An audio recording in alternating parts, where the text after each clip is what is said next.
Bom dia, mulherada linda, tudo bem com vocês? Espero que sim. Bom, hoje a gente vai conversar, na verdade a gente vai desmistificar aqui um assunto que é açúcar vicia? Tô fazendo esse vídeo por dois motivos, porque ontem eu coloquei uma caixinha de perguntas lá, uma enquete nos stories, perguntando se o que vocês achavam, né? Açúcar vicia ou não? E a maioria respondeu que sim. E segundo, eu ia trazer essa questão, essa explicação lá nos stories, mas 15 segundos, 30 segundos, 60 segundos que seja, não me permite criar aqui uma linha de raciocínio para que vocês possam entender e para que vocês possam também criar habilidades para gerenciar isso, né? Então, eu vou trazer aqui o contexto dessa desmistificação para vocês e também vou trazer formas de vocês colocarem em prática, né, para ter aí uma vida equilibrada, sem precisar demonizar o coitado do açúcar, tá? Então, vamos lá. Em primeiro lugar, gente, açúcar, ele não pode ser comparado, tá? E isso já está sendo e já foi evidenciado pela ciência. Não pode ser comparado com a cocaína, por exemplo, que é a maior comparação, né, que se tem em relação ao vício em açúcar, é que o açúcar vicia, tal como a cocaína. Isso é falado por quê? Porque a via de estímulo cerebral, elas são iguais, né? Elas ativam a liberação de dopamina e essa dopamina, ela traz a sensação de prazer e de bem-estar.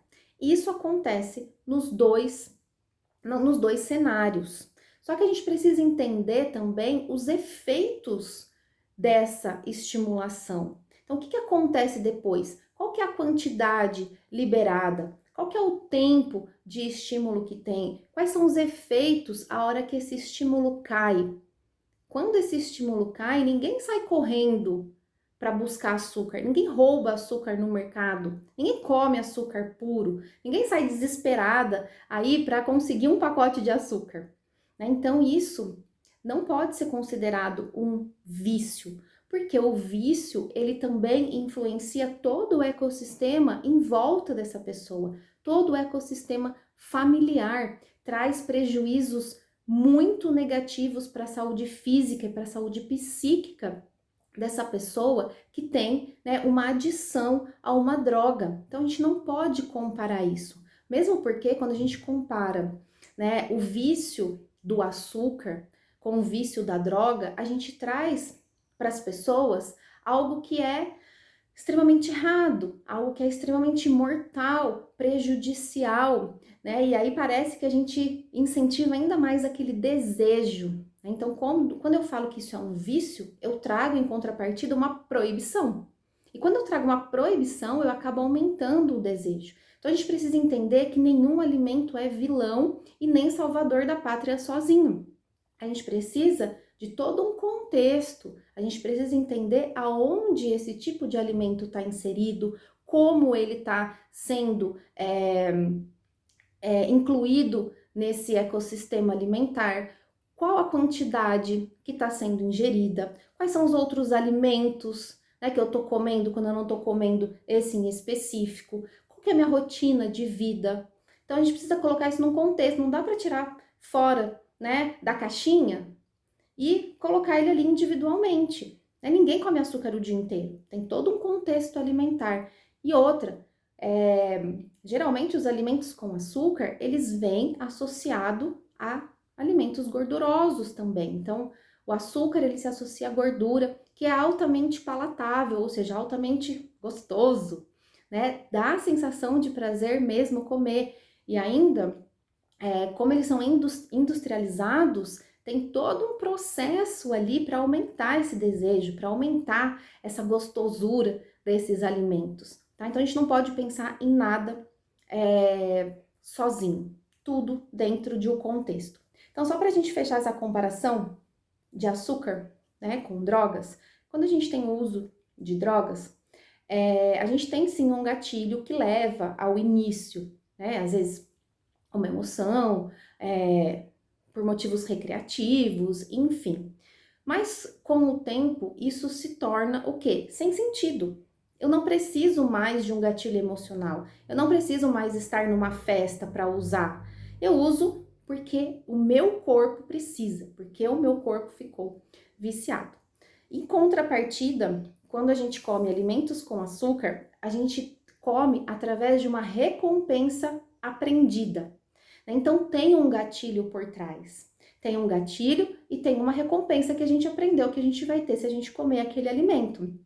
Então, vem de um gatilho emocional, vem do gatilho ambiental, vem de um gatilho de prazer e vem do gatilho da nossa rotina, que é o nosso hábito, tá? Então, a gente não vai buscar o doce desesperada só porque o nosso corpo precisa, porque ele tá condicionado dentro da nossa rotina e é desencadeado por esses outros gatilhos também, tá? Então, a gente precisa dessas deixas para ir em busca daquele alimento. Não só do açúcar, mas do alimento que a gente gosta, do alimento que é mais palatável, que é mais gostoso, que faz a gente se sentir bem. Não necessariamente alimentos doces, tá? E por que a gente gosta tanto de açúcar? Como eu falei, pela alta palatabilidade, pela nossa evolução também. Né? Os alimentos mais açucarados, mais gordurosos, eles trazem mais energia. E isso tá ligado com a nossa sobrevivência. Então, por isso que a gente foi se adaptando a cada vez mais esses alimentos que foram introduzidos aí na nossa vida, para que a gente possa armazenar para sobreviver, tá?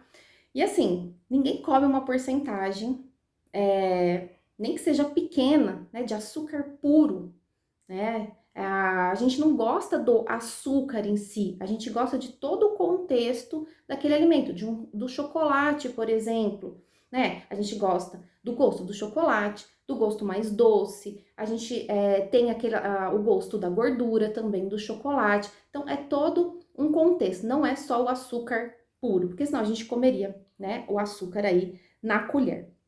E por que a gente tem tanta dificuldade em parar de comer, né? Ou até reduzir esse consumo? Que na verdade a gente não precisa parar, né? A gente só precisa buscar um equilíbrio. A gente só precisa tirar isso do centro da nossa vida e tirar isso como o resolvedor de todos os nossos problemas, tá? Porque a comida não pode estar no centro. A comida faz parte de um todo. Ela também faz parte da nossa felicidade, mas ela não pode estar no centro e ser a única fonte de prazer, né? Então, a gente precisa entender o que a gente vai colocar em volta e junto, né, com essa vontade, com esse prazer, com esse gosto de comer determinados tipos de alimento. E alguns estudos demonstraram que o consumo de açúcar ele tem reduzido, né, no contexto da sociedade no geral. A gente tem comido menos alimentos que contêm o açúcar, mas ao mesmo tempo a gente tem comido mais alimentos com alta densidade calórica, né, que estão disponíveis aí. E com isso a gente tem um aumento de peso, né? A gente vai aí para um sobrepeso, para uma obesidade. E quando a gente está dentro desse quadro, a gente aumenta ainda mais o consumo desse tipo de alimento, a vontade por esses alimentos mais palatáveis, esses alimentos mais doces. E isso vai fazendo um ciclo. Então, quanto mais eu aumento de peso, mais eu vou comer aqueles alimentos, mais eu sinto necessidade, até que a gente, né, quebre aí esse ciclo. O que mais? Outra coisa que influencia a gente não conseguir reduzir aí o açúcar ou até parar com ele, se assim for o seu desejo, o nosso ambiente, né? Qual que é a disponibilidade desses alimentos na sua casa, na sua mesa de trabalho, na sua bolsa, no carro?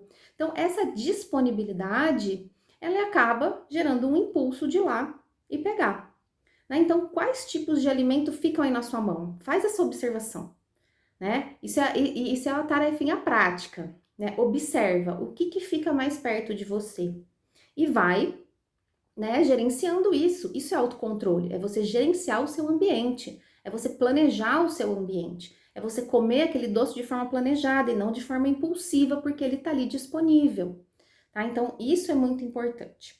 Outra coisa que atrapalha aí essa redução é o nosso condicionamento, os nossos sentimentos, os comportamentos e o próprio hábito, né? A própria rotina que a gente segue, né? A própria rotina que a gente inseriu esse alimento. Então, eu sempre como um doce depois da refeição, eu sempre como quando eu tô estressada, ansiosa, entediada, triste. Eu como porque eu gosto, prazer, né? O comer hedônico. Eu como porque tá gostoso. Eu exagero porque tá gostoso. Então, tudo isso ajuda, né? Na verdade, atrapalha a gente a reduzir, né? E também denominar o açúcar como viciante também atrapalha isso, né? Também traz pra gente uma sensação de culpa, uma sensação de estar fazendo algo errado, tá? Então isso é muito importante. E outra, traz um sentimento de restrição. Então, eu quero muito emagrecer, né? Eu quero muito cuidar da minha saúde, mudar o meu estilo de vida, mas eu não posso ficar sem o doce. E se eu for dar início a esse processo, eu nunca mais vou poder comer. Porque é vilão, porque vai me atrapalhar, né? Porque vai aí, né, colocar tudo a perder, quando na verdade não é bem assim que acontece, porque é todo um contexto, é todo um, um cálculo também, né, de déficit calórico, de densidade calórica que você come por dia. Então não é aquele doce que vai te fazer engordar ou perder todos os seus resultados. É como ele está inserido naquela tua rotina, a quantidade que ele está sendo consumido e a frequência, né? Então, restringir ao máximo faz com que a gente queira, né, tenha ainda mais desejo por aquilo. Tem pessoas que vão, né, eu vou começar o processo amanhã, eu não quero mais comer, eu não vou mais comer, só vou comer, né, aí comidas saudáveis. Tem pessoas que conseguem, tem outras que não conseguem, que vão precisar de um apoio aí desse alimento em determinado tempo. Então isso também é importante, tá? Então, mas então, o que que eu faço? Como que eu consigo? O que que eu coloco em prática?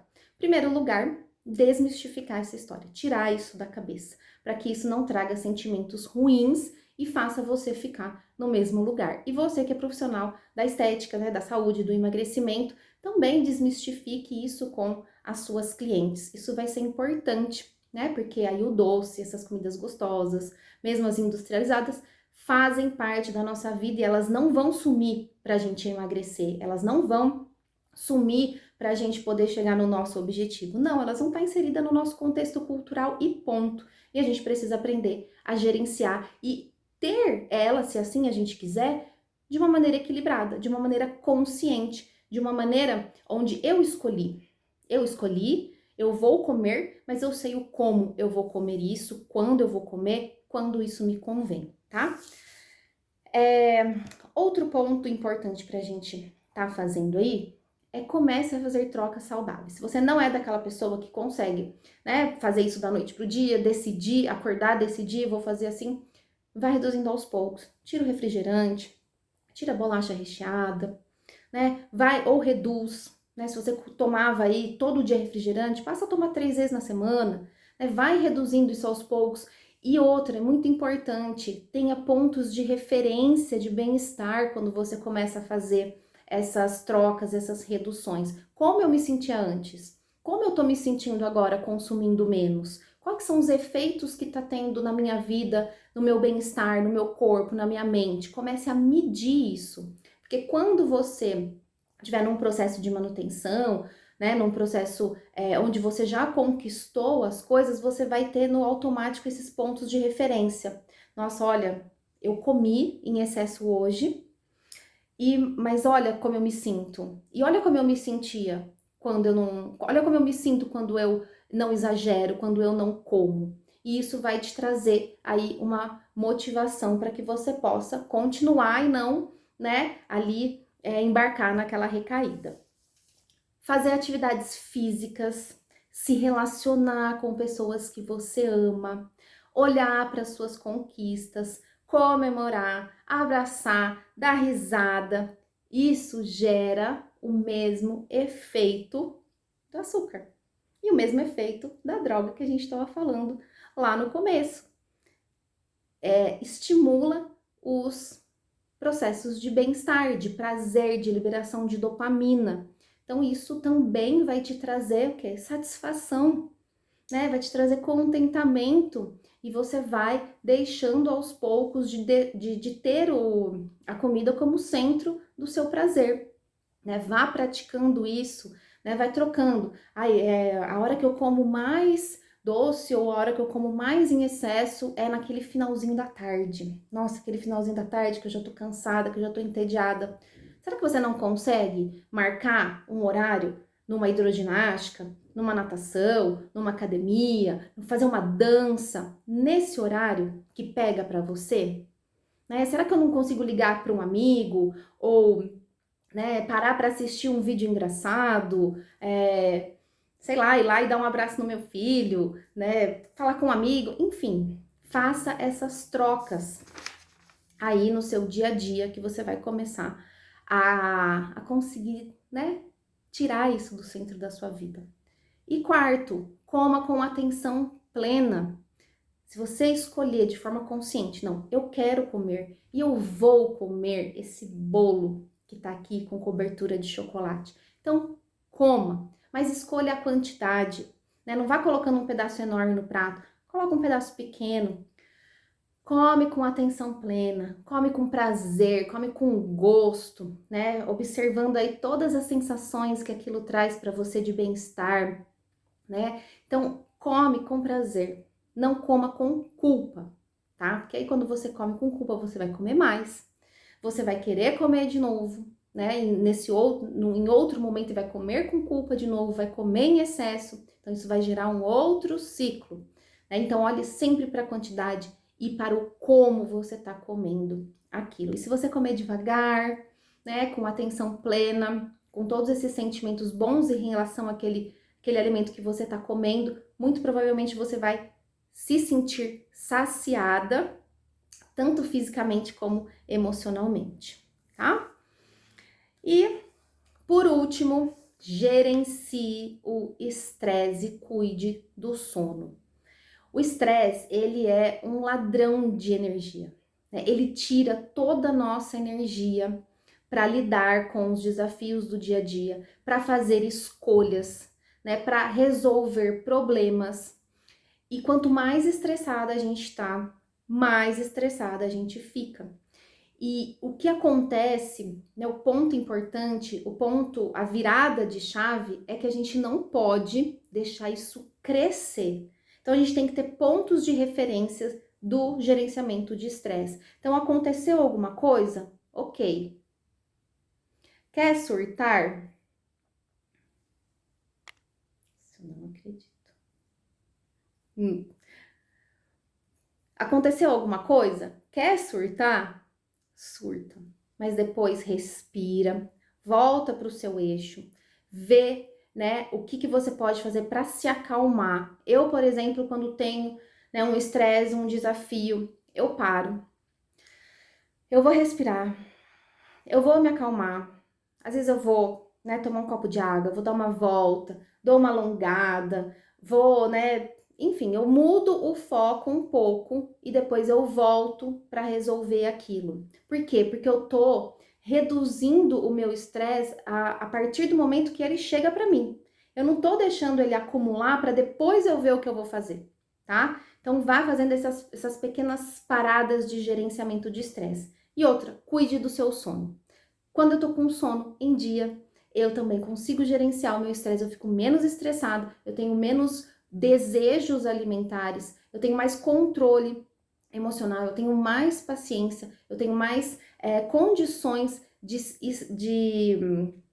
ter mais determinação durante o meu dia. Então, o sono influencia muito nessa questão aí do craving, nessa questão do comer em excesso, nessa questão desse desejo descontrolado. Tá bom?